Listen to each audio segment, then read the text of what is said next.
kita mulai belajar untuk daringnya dengan belajar melalui Zoom. Kalau biasanya belajarnya hanya sekedar kamu belajar lewat link, lewat YouTube, kemudian Ustadz dan Ustadzah datang ke rumah kamu untuk bisa lebih dekat dengan kalian. Kira-kira senang nggak ketika Ustadz dan Ustadzah datang ke rumah?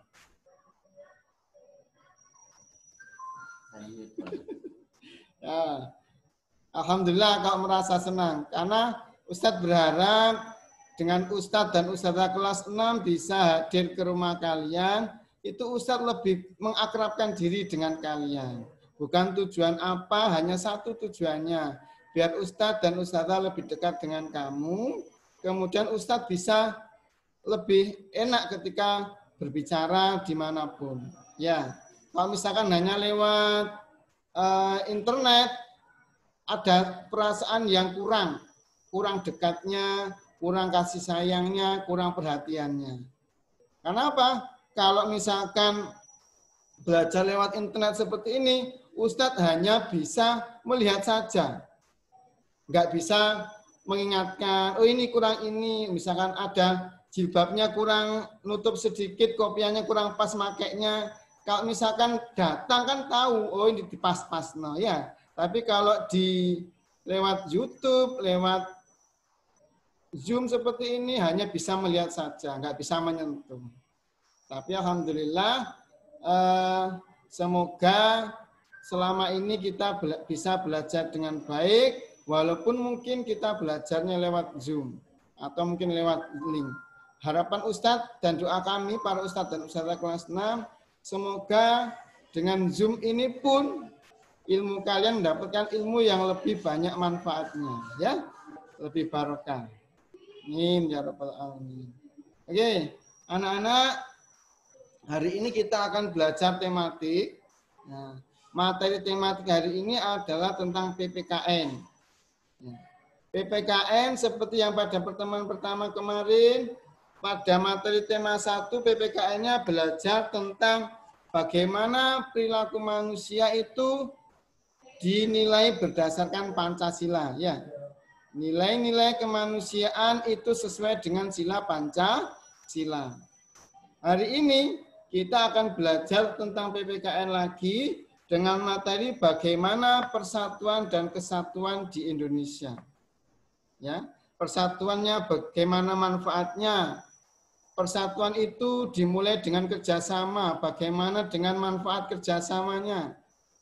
Persatuan di Indonesia sudah kita terima sejak tahun 1945 kemerdekaan Indonesia, persatuan Indonesia semakin kuat.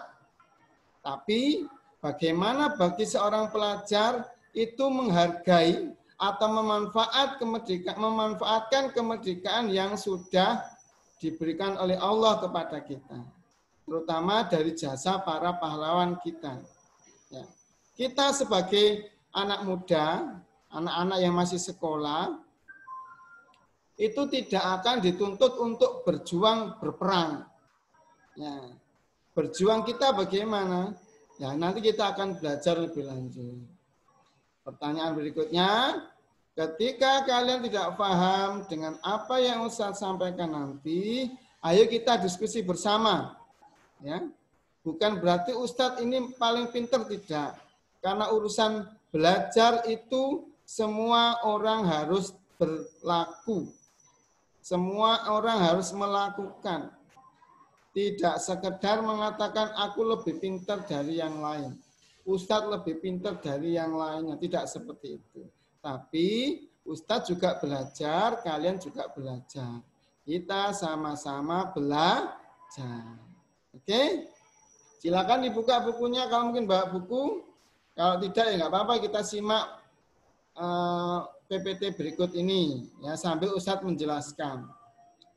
Pertanyaannya silakan ditulis. Nanti kalau misalkan mau ditanyakan nanti setelah ada sesi tanya jawab bisa ditanyakan. Oke. Oke, silakan diperhatikan. Oke. Pertama, kita akan belajar tentang manfaat persatuan. Ya.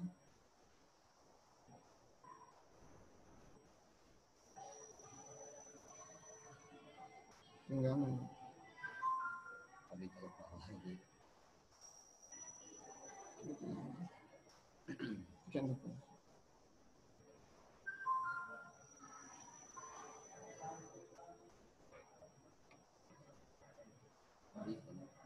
Bentar ya.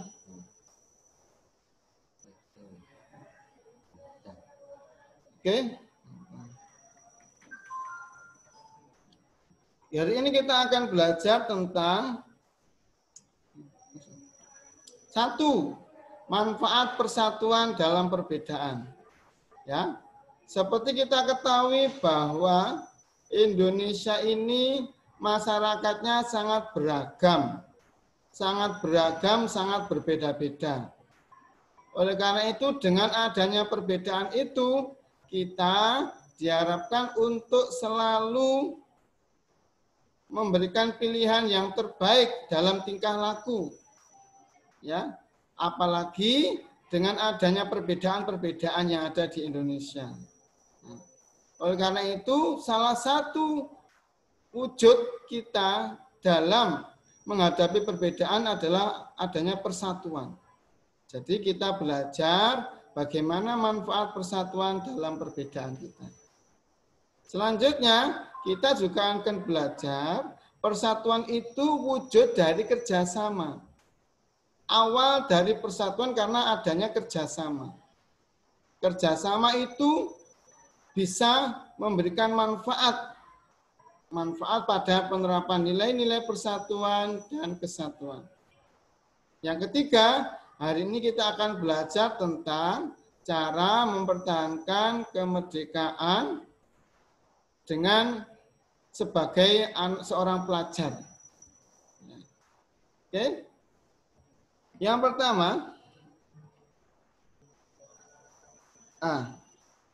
seperti saya sampaikan tadi di awal, bahwa Indonesia adalah negara dengan bangsa yang beragam suku, bangsa, budaya, agama, serta keadaan ekonomi.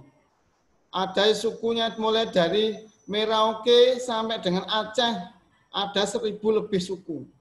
Walaupun satu provinsi pun kadang ada 2 suku. Contoh di Jawa Timur. Ada berapa suku di Jawa Timur? Ada suku Jawa sendiri, ada suku Madura, ada suku Osing. Suku Osing di mana? Suku Osing ada di Banyuwangi. Nah, itu adalah suku, itu lebih dari 3 sebenarnya. Saya nggak hafal cuma. Tapi yang jelas di Indonesia itu terdiri banyak suku. Di Jawa Timur aja sendiri ada lebih dari 3, apalagi se-Indonesia. Oke, selanjutnya, keberagaman itu bagi orang sebenarnya adalah sebuah kekayaan bangsa. Jadi bangsa yang memiliki banyak suku bangsa, memiliki beragam suku bangsa, itu sebenarnya sebuah kekayaan. Karena sebuah negara yang hanya memiliki satu suku bangsa itu tidak memiliki perbedaan-perbedaan, keanehan-keanehan, tidak menjadi nilai jual. Tapi kalau Indonesia itu memiliki nilai jual sehingga menjadikan sebagai kekayaan bangsa. Oke, kita lanjut contoh keberagaman di Indonesia. Nah, 1, di lingkungan sekitar kita ada yang tetangga yang beragama Islam, ada yang Kristen, ada yang Katolik, ada yang Hindu, ada yang Buddha, ada yang Konghucu. Walaupun mungkin tetangganya hanya 1 atau 2 yang Islam atau yang Kristen, tapi nggak masalah. Itu merupakan sebuah keberagaman. Contoh yang lain, di teman-teman di sekolah kita, ya, ada yang berasal dari Madura, ada yang berasal dari Betawi, Betawi itu di Jawa Barat, ada yang berasal dari suku Sunda. Betawi di Jakarta, maaf, kalau Sunda baru Jawa Barat. Ya. Kemudian contoh keberagaman yang lain adalah ketika kita pergi ke tempat yang lain, misalkan ke provinsi lain, ke Bali misalkan, kita bicara dengan mereka, kita tidak bisa mengenal bahasa mereka. Tapi yang penting itu sebagai bukti bahwa kita memiliki keberagaman. Salah satunya contohnya adalah keberagaman bahasa. Selanjutnya, bagaimanakah cara kita menjaga persatuan dalam keberagaman dan perbedaan? Contoh misalkan dalam lingkungan kita ada orang yang beragama Kristen. Apakah kita menghadapi orang yang beragama Kristen, apakah kita, wes, gak naik Kristen, gak jadi bolongku, wes, dimusuhi terus, apakah seperti itu? Tidak. Yang jelas ketika kita untuk menjaga persatuan dan keberagaman, nah, caranya adalah kita harus hidup rukun. Hidup rukun artinya apa? Jika ada tetangga yang mengalami musibah, walaupun dia berbeda agama, tetap kita melakukan yang namanya tepo seliro, punya perasaan, ya, tidak sekedar kita hanya yang penting, wes urusanmu karena kamu orang Kristen, aku orang Islam gak ngurusi kon, biasanya orang Jawa Surabaya kan ngono ya, gak ngurusi kon wes. Oke. Yang kedua, cara kita adalah menerapkan nilai persatuan dan kesatuan. Bagaimanakah penerapan nilai persatuan dan kesatuan? Contoh, ketika ada gotong royong di lingkungan kampung kita, wis semua ayo bersama-sama untuk menerapkan nilai persatuan dan kesatuan. Gak usah peduli, wis aku penting wis anake wong sugih gak ngurusi sing gak duwe. Sing kerja bakti ben sing gak duwe. Nah, kalau seperti itu dilakukan, maka nilai persatuan dan kesatuan akan musnah. Ya. Jadi oleh karena itu, tolong bagaimana cara menjaga persatuan dalam keberagaman dan perbedaan adalah menerapkan nilai persatuan dan kesatuan. Oke. Untuk menerapkan nilai-nilai sila persatuan dan kesatuan, kita perlu memiliki sikap-sikap yang baik. Ya. Sikap-sikapnya seperti apa? Ayo kita simak bersama-sama. Ya. Sikap yang pertama adalah peduli. Ya. Peduli dengan orang lain. Contoh peduli bagaimana? Ketika ada teman yang jatuh. Nah, maka kalau kita memang peduli dengan teman, kita bisa menolong anak yang jatuh tersebut, teman yang jatuh tersebut. Ya. Yang kedua, kita mendahulukan kepentingan bersama di atas kepentingan pribadi atau golongan. Contoh misalkan, di kampung kita ada kerja bakti. Nah, sedangkan keluarga pengen rekreasi ke kebun binatang misalkan. Maka kita bagaimana yang harus kita dulukan? Apakah kita rekreasi aja ke kebun binatang karena sudah direncanakan lama? Ataukah kita ikut kerja bakti? Nah, yang betul adalah sikap yang baik adalah kita ikut kerja bakti. Kalau kita ikut kerja bakti, maka kita akan dihormati tetangga-tetangga kita. Tetapi kalau kita tetap nekat untuk rekreasi, kita akan dimusuhi oleh tetangga-tetangga kita. Oleh karena itu, penting bagi kita untuk mendahulukan kepentingan bersama di atas kepentingan pribadi atau golongan. Kita lanjut, toleransi. Toleransi itu bagaimana kita menghargai. Menghargai siapapun. Biasa menghargai orang yang memiliki agama yang berbeda, atau bisa menghargai teman-teman kita yang mungkin punya kekurangan dari kita. Contoh, ketika ada teman kita bermain dengan berbagai macam teman, ada yang agamanya Kristen, kemudian ada agama Muslim. Maka ketika ada teman yang beragama Kristen, pengen hari Minggu nggak bisa ikut bermain, Maka sebagai rasa toleransi, kita mengizinkannya. Jangan sampai, kita kan sudah janjian. Kalau sudah janjian kan tidak boleh melanggar janji. Oke. Tetap kita laksanakan sesuai dengan sikap toleransi, menghargai setiap keputusan dari teman. Berikutnya, ketika kita sudah menjalankan hidup rukun, maka insya Allah akan ada manfaat-manfaat yang bisa kita ambil. Yang pertama, manfaatnya adalah menciptakan kedamaian. Insya Allah kalau kita sudah biasa hidup rukun dengan teman kita satu kelas, kita hidup rukun dengan teman kita satu kampung, kita hidup rukun dengan tetangga-tetangga yang lain, kita tidak akan pernah mengalami yang namanya kekacauan. Kita tidak akan pernah mengalami permusuhan, sehingga hidup kita akan damai. Nah, yang kedua, manfaat hidup rukun adalah hidup menjadi aman, nyaman, dan tentram. Aman, insya Allah tidak akan ada maling yang masuk ke rumah kita. Kalau tetangga kita juga rukun dengan kita. Nyaman, kita tidak pernah merasa gelisah. Setiap melakukan apapun, asal baik dengan tetangga, tetangganya nggak akan ngomel. Tentram, artinya kita tidak repot-repot dengan urusan orang lain. Oke? Manfaat hidup rukun yang lain adalah menghindari perselisihan. Kita tidak akan mengalami namanya pertengkaran.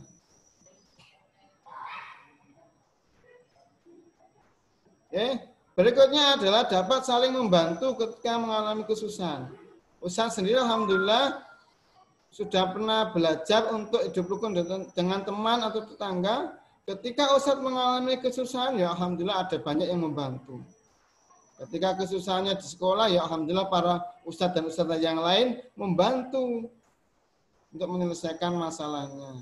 Ketika ustadz punya masalah di tetangga, alhamdulillah tetangganya juga peduli untuk memberikan solusi. Ya, yang terakhir yang paling penting adalah mempererat persatuan dan kesatuan bangsa. Jadi, permulaan dari hal yang kecil dengan tetangga, dengan teman, kalau setiap hal-hal yang kecil seperti itu bisa diwujudkan dengan baik, maka kecil-kecil bertambah banyak menjadi besar. Skalanya kalau tadi awalnya skalanya hanya tetangga, maka kalau banyak skalanya akan berkembang menjadi skala bangsa. Mempererat persatuan dan kesatuan bangsa. Oke? Anak-anak, walaupun kita saat ini sudah merdeka, sehingga kita persatuan dan kesatuan sudah banyak di Indonesia, tapi kita tidak ada salahnya untuk menengok bagaimana cara pahlawan kita berjuang. Sehingga dengan menengok mereka, maka kita akan paham bahwa betapa mereka berjuang untuk kita, akhirnya kita hanya leha-leha karena tidak tahu perjuangan mereka. Oke? Yang pertama, bagaimanakah cara mereka berjuang? Satu, mereka berjuang dengan cara mereka masing-masing.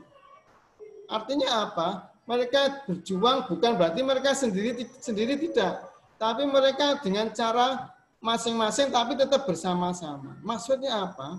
Kalau ada pahlawan yang ahli dalam bidang komunikasi, maka pahlawan ini melobi orang lain untuk bisa memberikan kemerdekaan bagi Indonesia. Kalau pahlawan ini memiliki kemampuan untuk bergerak melawan penjajah, maka mereka berjuang dengan melawan penjajah, berperang. Kalau mereka memiliki kemampuan untuk mendidik orang, maka dia, pahlawan tersebut, mendidik para perjuang bangsa agar bisa memberikan kemerdekaan bagi Indonesia. Dan tentunya semua pahlawan itu bekerja sama untuk membesarkan kemerdekaan Indonesia. Sekarang, seperti Ustaz sampaikan tadi, muncul utama dari persatuan itu adalah karena adanya kerjasama. Dengan adanya kerjasama, maka akan muncul kebersamaan. Kebersamaan akan mengembangkan persatuan dan kesatuan. Sekarang kita tahu apa ya manfaatnya kerjasama? Ya, satu, kalau kita bekerja sama, pekerjaan lebih cepat selesai. Contoh, ketika kita mendapatkan amanah untuk menata kursi ketika mau pulang sekolah. Kalau misalkan yang mau menata kursi hanya satu anak, kira-kira cepat apa suwe? Contoh yang lain, ketika kita mendapatkan amanah untuk piket makan. Yang piket makan yang mengambil hanya soban, bola, balik naik turun ke lantai 3 mengambil, pertama mengambil nasi, kemudian ngambil piring, kemudian ngambil sayur, kemudian ngambil lauk. Hanya soban saja yang bekerja, yang lain tidak ikut. Kira-kira lama atau sebentar? Nah, lama. Tapi kalau misalkan soban, Faris ikut membantu, Dewa ikut membantu, Zainab juga membantu. Faris bagian mengambil sayur, Soban bagian mengambil nasi, Dewa bagian piring. Kalau semuanya diambil bersama-sama, itu akan lebih cepat selesai. Yang kedua, pekerjaan terasa lebih ringan. Ya, kita lihat semut contohnya. Kita coba perhatikan semut. Ketika semut mengangkat sebuah roti misalkan, kalau misalkan semutnya ngangkatnya sendiri atau banyak, bersama-sama temannya kan, nah, artinya semut itu tahu bahwa ketika pekerjaan itu dilakukan bersama-sama, roti tadi akan terasa lebih ringan. Ya, oke, lanjut. Memperkuat persatuan, itu pasti. Fokus akhir dari sebuah kerjasama adalah adanya persatuan yang kuat. Oke. Berikutnya adalah cara untuk menjaga persatuan dan kesatuan bangsa pada kemerdekaan, pada masa kemerdekaan. Satu, menjaga keharmonisan antar suku, bangsa, dan agama. Ya, setiap agama dan suku bangsa apabila tidak mengalami permasalahan, maka akan adanya harmonisasi. Alhamdulillah di Surabaya contohnya, banyak suku yang lain. Alhamdulillah selain suku Jawa di Surabaya, ada suku Madura, mungkin juga ada suku Betawi, ada orang dari Sunda. Ustaz kebetulan punya tetangga dari Sunda. Alhamdulillah terjaga harmonisasinya. Karena mereka merasa menjaga persatuan dan kesatuan itu lebih penting daripada kepentingan mereka sendiri.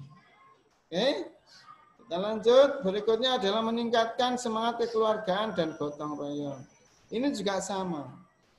Ketika kita punya rasa persatuan dan kesatuan, maka kita mesti punya semangat untuk kekeluargaan. Kekeluargaan itu maksudnya apa? Kekeluargaan itu kita merasa bahwa tetangga kita itu sebagai keluarga kita. Maksudnya seperti itu. Kalau kita sudah menganggap mereka sebagai keluarga kita, maka ketika ada permasalahan, kira-kira kita membantu atau tidak? Kita insya Allah akan membantu. Ya, termasuk gotong royong. Ya, dengan adanya persatuan dan kesatuan, maka akan mudah orang membantu kita. Ketika orang mudah membantu kita, maka orang tersebut akan mudah bersama-sama untuk melaksanakan gotong royong. Oke, selanjutnya memperluas pergaulan dengan orang yang berlainan suku dan agama. Tadi sudah saya sampaikan, ketika kita sudah terbiasa bersatu, maka kita punya teman yang banyak. Ya, teman kita banyak. Ada teman yang dari suku Jawa, ada suku dari suku Madura, ada teman kita dari suku Betawi atau dari suku Sunda. Alhamdulillah banyak. Apalagi contohnya Ustadz Hilmani aja juga banyak. Ada yang dari Madura, ada Ustadz Zainal. Ada yang dari suku Betawi. Ada yang dari suku Sunda, Ustadz Sehab itu dari Sunda. Ustadz sendiri dari orang Jawa. Alhamdulillah, Ustadz dan Ustadzah di Gilmani itu punya teman yang hebat-hebat dari suku yang berbeda. Nah, kita juga memiliki teman yang banyak dari agama yang berbeda juga. Ya. Cara yang lain adalah meningkatkan pendidikan masyarakat agar wawasan dan pengetahuannya bertambah. Ya, kalau kita bersatu, terbiasa adanya persatuan dan kesatuan bangsa Indonesia, maka orang mudah untuk menuntut ilmu. Ya, orang mudah untuk menuntut ilmu. Tidak sekedar melarang. Kamu dari Madura kan? Kamu nggak boleh belajar di sini. Kamu yang boleh belajar di sini hanya orang dari Jawa. Tidak akan terjadi seperti itu. Ya. Nah, selanjutnya cara yang lain adalah tidak mudah terpancing oleh pihak-pihak yang ingin memecah belah. Jadi, kalau kita sudah bersatu, kita tidak akan mudah dibujui. Dibujui, dibisiki kata-kata jelek. Iku loh, sing jenenge dewa, iku arek nakal. Iku gak seneng gak awakmu. Nah, itu tidak akan terjadi. Kemudian kamu mengatakan, iya memang dewa seperti itu. Tidak akan terjadi seperti itu. Kamu akan mengatakan, dewa itu loh temanku yang paling baik. Dia nggak akan mudah untuk memusuhi aku. Nah, itu dia akan seperti itu. Kalau kita berusaha untuk menjaga persatuan dan kesatuan bangsa. Yang ketiga, yang selanjutnya adalah meningkatkan rasa peduli sosial. Rasa peduli sosial itu berarti kita sadar bahwa mungkin ada beberapa tetangga kita yang kurang mampu, ya kita peduli dengan mereka. Yang terakhir, melakukan pemerataan pembangunan hingga ke pelosok negeri. Jadi, pemerataan pembangunan itu tidak hanya di kota-kota besar saja. Ya, tidak di Surabaya saja, tidak di Jakarta saja, tapi di daerah-daerah sudah mengalami pembangunan. Nah, contoh di Desa Ustadz juga seperti itu. Di Desa Ustadz sudah banyak sekarang. Jalan-jalan di aspal itu sudah banyak. Kemudian dibangun yang namanya fasilitas umum juga banyak. Ada taman bermain juga sudah banyak. Tidak hanya di Surabaya saja. Artinya apa? Artinya sudah banyak dari pemerintah itu melakukan pemerataan pembangunan. Ya anak-anak, hari ini materinya cukup dulu. Untuk memperkuat apa yang saya sampaikan, satu, kerjakan tugas. Tugasnya di halaman 38. Ya, tugasnya di halaman 38. Kerjakan nomor 4 sampai dengan nomor 8. Kemudian di bawahnya itu ada keterampilan, penilaian keterampilan. Itu sebenarnya kalau dikerjakan di sekolah itu diskusi dengan teman. Tapi karena kamu di rumah, maka diskusinya bukan dengan teman. Bisa bertanya kepada orang tua. Tapi untuk yang tugas nomor 4 sampai dengan nomor 8, itu dikerjakan mandiri. Sedangkan untuk keterampilan boleh bersama orang tua. Oke? Ada yang mau tanya? Silakan yang mau tanya.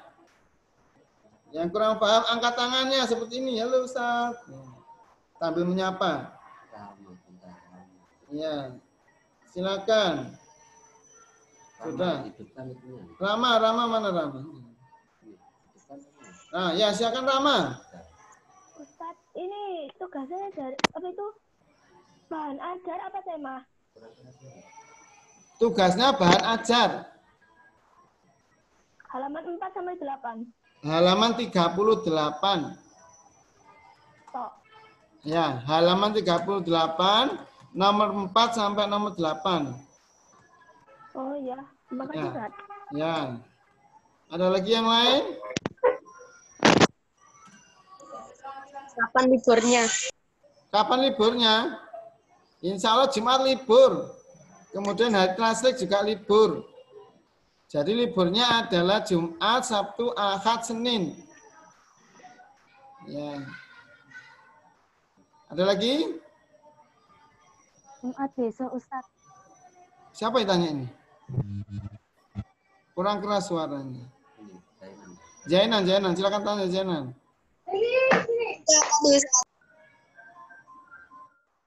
Ya, apa? Siapa Pierslopin?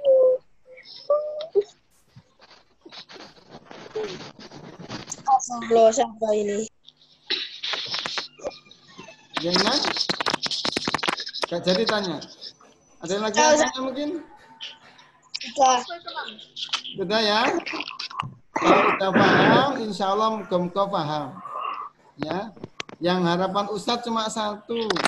Paham maupun belum paham, kalau kamu belajar lagi. Azam, silakan tanya Azam di Azam. Nomor berapa, Ustaz?